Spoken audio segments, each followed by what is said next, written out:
Assalamualaikum warahmatullahi wabarakatuh. Hai teman-teman semuanya, kami dari kelompok 1 Angkatan 19 Gelombang 3 peserta Latsar CPNS Pemerintah Kota Banjar tahun anggaran 2026. Kali ini kami akan mewawancarai 3 narasumber yang berbeda dari generasi yang berbeda juga. Wawancara ini akan berisi mengenai wawasan kebangsaan dan juga bela negara. Yuk sama-sama kita simak videonya. Assalamualaikum warahmatullahi wabarakatuh. Perkenalkan, nama saya Dr. Muhammad Fadil Satriarsyah. Saat ini saya bekerja di RSUD Kota Banjar. Saya adalah peserta didik Latsar CPNS tahun 2026, kelompok 1. Saat ini saya akan melakukan perbincangan atau diskusi tentang sesuatu yang fundamental namun kadang sering terlupakan, yaitu adalah wawasan kebangsaan dan bela negara. Dan saat ini saya sedang bersama Kepala Instalasi Gawat Darurat RSUD Kota Banjar, Bapak Haji Suryadi. Mangga Bapak bisa perkenalkan diri. Ya. Terima kasih Dok atas waktunya. Nama saya Suryadi.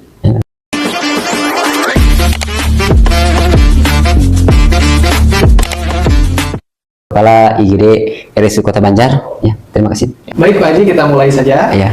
Untuk wawancaranya, pertanyaan pertama Pak Haji. Ya, siap Dok. Sebagai seorang nakes, bagaimana Bapak memaknai konsep bela negara dalam profesi medis Pak? Bela negara bagi nakes itu kan berarti kita harus berperang secara fisik. Nah, melainkan kita berjuang di garis depan untuk menjaga kesehatan nasional.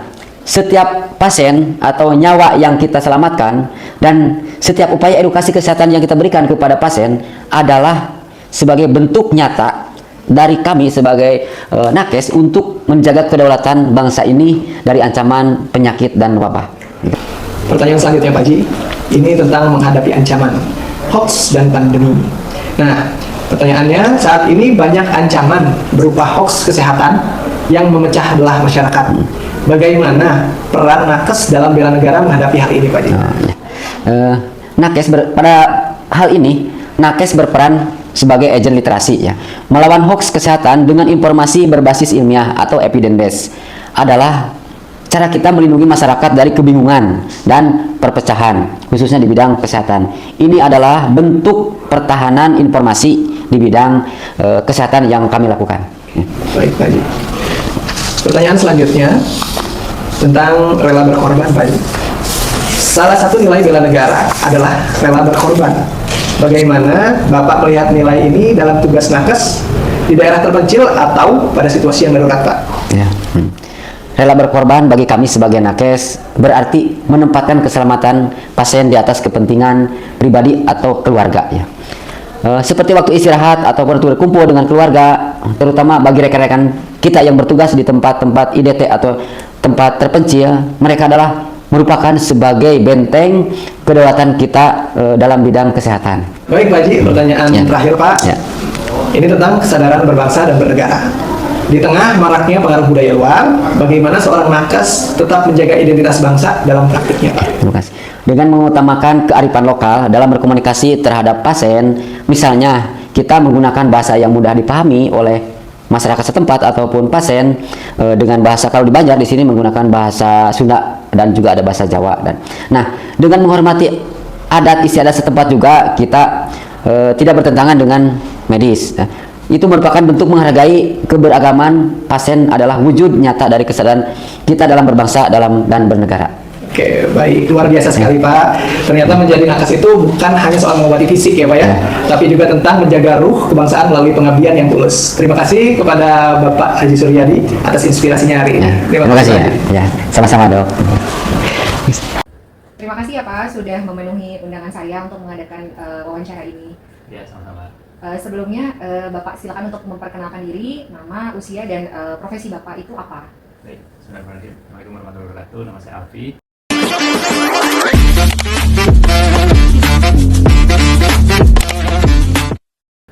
Usia saya 41 tahun, profesinya sebagai pengelola lembaga pendidikan.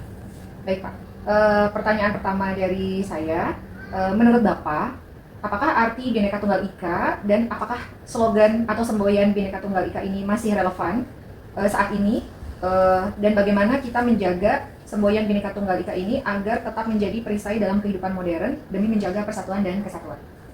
Ya, saya kira Bhinneka Tunggal Ika ini sebuah suku guru yang perlu dipertahankan, apalagi di era digital sekarang, yang mana informasi sangat tersebar Jadi siapapun bisa dapat informasi, siapapun dimanapun. Nah, dengan Bhinneka Tunggal Ika kita bisa mempertahankan keberagaman yang ada itu dengan terus mengikat dalam satu bingkai Negara Kesatuan Republik Indonesia. Baik, jadi biar tetap ingat terhadap asal-usul kita gitu ya Pak ya, walaupun Betul. kita berbeda-beda ya. Ya. Bapak mungkin tahu ya istilah bela negara. Mungkin dulu zaman orang tua Bapak gitu ya, sangat familiar sekali dengan istilah tersebut. Kadang-kadang istilah bela negara ini sering disalahartikan sebagai upaya militeristik gitu, jadi kayak mau perang gitu, wajib militer seperti itu ya. Nah, bagaimana Bapak mendefinisikan bela negara bagi masyarakat di masa damai yang nggak ada perang seperti sekarang nih Pak? Ya sekarang kan kita udah dalam kondisi merdeka gitu ya. Dulu guru-guru kita selalu bilang tugas kita sekarang adalah mengisi kemerdekaan ya. Jadi ya disesuaikan saja dengan posisinya masing-masing gitu. Jadi contoh misalnya ya anak yang masih SD sekolah misalnya kan usia belajar ya, bela negaranya adalah belajar yang benar gitu. Supaya nanti ketika dewasa kelak dia udah menjadi pemimpin apapun di masyarakat, di perusahaan, dia akan menjadi orang yang memang bisa bermanfaat buat bangsa ini gitu kan. Nah, jadi ya saya misalnya sekarang yang usianya sudah segini, ya tugas saya bagaimana agar saya di lembaga pendidikan misalnya bagaimana menyiapkan generasi penerus bangsa gitu kan, untuk kemudian nanti mereka akan menggantikan kita ini yang sudah lebih dulu. Oke, nah dari tadi kan kita bicara tentang bagaimana di zaman modern ini informasi, media sosial dan segala macam kayaknya kurang banyak gitu bagus-bagusnya gitu, kayaknya lebih banyak ketidakbagusannya. Nah, menurut Bapak, adakah peran teknologi digital sebagai salah satu instrumen untuk bela negara? Ya tentu setiap ada sebuah perkembangan apapun ya dari dulu zaman mesin uap ditemukan, listrik dan seterusnya, itu akan selalu ada dampak negatif. Ya. Nah, sekarang kita masuk di zaman era internet yang tadi sudah disebutkan media kemudian berita itu tidak bisa ditahan. Nah namun tentu akan ada juga sebagian kelompok atau orang yang kemudian bisa memanfaatkan itu, misalnya AI. Nah, AI juga kan tergantung gunanya, mau digunakan sebagai apa kan gitu. Kalau digunakan untuk kebaikan, misalnya AI sekarang aja bisa dipakai untuk menangkal hoax gitu ya, melihat ini algoritmanya berita datang dari mana pertama kali, benar atau enggak, itu sudah ada gitu yang memakai AI untuk itu. Tapi juga ada bahkan AI dipakai untuk memproduksi video-video hoax gitu ya, berita-berita hoax yang gitu. Ya lagi-lagi ujungnya tadi literasi gitu. Bagaimana masyarakat kita tidak mudah percaya hanya dengan headline, belum tentu beritanya. Jadi kembali ke penggunanya ya Pak ya. Betul. Sebetulnya seperti pedang bermata dua ya. Kalau yang memakainya smart ya akan jadi teknologinya akan menjadi sesuatu yang positif. Tapi kalau misalnya ternyata penggunanya kurang literasi gitu, tentu ya malah akan menyebarkan banyak hoax gitu ya Pak ya. Betul sekali. Baik. Bapak ini sebagai generasi milenial kira-kira nih, menurut Bapak apa strategi terbaik untuk menanamkan nilai-nilai bela negara kepada generasi setelah Bapak? Gen Z gitu ya kita bilangnya, atau yang lebih muda lagi nih, Gen Alpha yang memiliki pola pikir global dan sangat bergantung pada teknologi. Ya kembali lagi kepada jati diri bangsa sebetulnya gitu. Jadi Indonesia ini kan bangsa yang sangat gotong royong sebetulnya. Kita bisa cek lah gitu ya, apapun bencana yang menghadapi Indonesia itu selalu akan selesai dengan masyarakat yang bergotong royong. Nah jadi itu aja dijaga gitu, itu aja dijaga agar kegotong royongannya terus dipertahankan, juga diperbaiki yang hari ini mungkin dipertontonkan di media terkait korupsi misalnya gitu kan, terkait dengan wewenang kekuasaan yang berlebihan misalnya gitu, itu tidak dilanjutkan gitu, yang buruk-buruknya gitu kan. Karena hari ini kita disuguhi dengan berita-berita yang bikin miris, hampir seminggu sekali ada OTT kepala daerah lah apalah gitu kan. Nah itu mungkin jadi cerminan untuk Gen Z untuk memperbaiki itu semua, bahwa oh Indonesia ini kalau nggak dikorupsi kaya loh gitu kan. Nah, maka ayo berbenah. Baik Bapak, terima kasih sekali atas waktunya untuk mengikuti wawancara ini. Mudah-mudahan kita dapat ambil nilai positifnya Pak ya, bahwa ternyata di masa modern saat ini bela negara, wawasan kebangsaan itu masih diperlukan demi menjaga persatuan kesatuan bangsa, walaupun mungkin metodenya teknisnya berbeda dengan zaman kemerdekaan dahulu. Ya. Terima kasih ya Pak Alwi ya. Sama-sama. Assalamualaikum warahmatullahi wabarakatuh. Perkenalkan, nama saya Dr. Sebastiana Regita Kesnawani, peserta Laskar CPNS tahun anggaran 2026 dari kelompok 1. Kali ini saya akan melakukan interview dengan tema nilai-nilai bela negara dan wawasan kebangsaan. Dengan telah hadir narasumber saya. Selamat pagi Bapak. Selamat pagi. Narasumber saya kali ini bernama Bapak Ahdani Saputra, seorang administrasi di Rumah Sakit Kota Banjar, khususnya di IGD. Mungkin Bapak bisa memperkenalkan diri sendiri. Selamat pagi, perkenalkan nama saya Ahdani Saputra.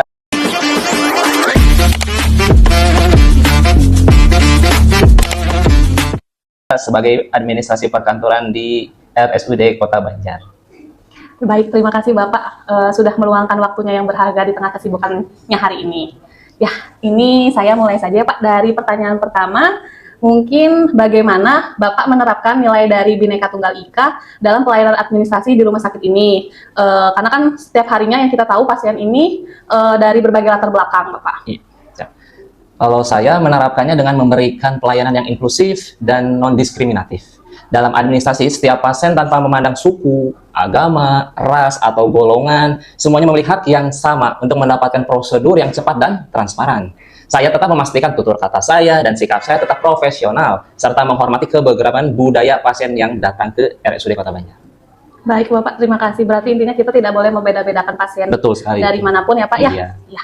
Untuk pertanyaan yang kedua Bapak, menurut Bapak ini, apakah kaitan antara wawasan kebangsaan dengan integritas seorang staf administrasi di rumah sakit ini Bapak?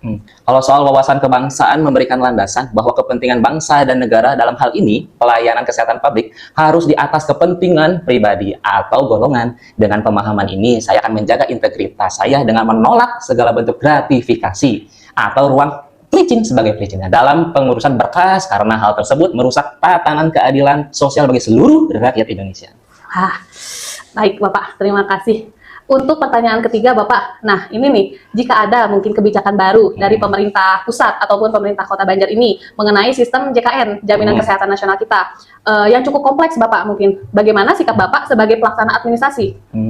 Kalau sebagai wujud kesadaran berbangsa dan bernegara, saya akan mempelajari kebijakan tersebut terlebih dahulu, secara mendalam agar dapat memberikan edukasi yang benar kepada masyarakat. Saya tidak akan mengeluh di depan pasien, melainkan menjadi solusi untuk menjembatani antara kebijakan negara dan kebutuhan layanan kesehatan masyarakat begitu.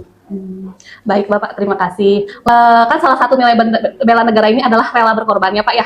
Bagaimana Bapak mengimplementasikannya jika terjadi lonjakan pasien ataupun situasi darurat di rumah sakit Bapak? Kan kayak kemarin contohnya ada yang keracunan MBG gitu, mungkin bagaimana Bapak? Saya siap mencurahkan waktu dan tenaga lebih, misalkan dengan tetap berjaga di meja administrasi melampaui jam kerja saya yang normal. Jika terjadi seperti tadi, kejadian situasi yang darurat seperti pandemi atau KLB yang kemarin. Saya memahami bahwa kelancaran administrasi adalah kunci agar tenaga medis bisa bekerja dengan fokus, sehingga pengorbanan waktu saya berdampak langsung pada keselamatan nyawa orang lain. Wow, keren. Baik Bapak, terima kasih atas interview yang sangat bagus hari ini, yang informasi yang Bapak berikan sangat berharga. Di sini saya izin menyimpulkan ya Bapak, di mana bahwa kita sebagai ASN, khususnya di rumah sakit ini, harus memberikan pelayanan yang baik dan tidak ada diskriminasi kepada siapapun, kepada semua pasien ya Bapak ya. Dan kita pun juga harus mematuhi aturan yang ada, mengikuti SOP yang baik, serta kita harus mementingkan kepentingan umum di atas kepentingan pribadi. Mungkin ya Bapak? Betul sekali. Siap Bapak. Terima kasih banyak Bapak. Sama-sama. Mohon maaf jika ada kata-kata yang sangat kurang atau berkenan di hati Bapak. Iya. Oke, saya tutup ya Bapak ya. Terima kasih banyak. Wassalamualaikum warahmatullahi wabarakatuh. Dari hasil wawancara hari ini membuktikan bahwa nilai-nilai kebangsaan itu bersifat dinamis namun tetap berakar pada prinsip yang sama. Ternyata berbeda generasi, berbeda pula cara memaknai bela negara. Tapi satu yang pasti, dedikasi untuk Indonesia tidak pernah basi. Semoga perbincangan dengan ketiga narasumber hebat tadi menambah wawasan baru untuk kita tentang pentingnya menjaga persatuan. Melalui pandangan lintas generasi ini, kita belajar bahwa menjaga kedaulatan bangsa dan negara adalah tanggung jawab bersama yang berkelanjutan.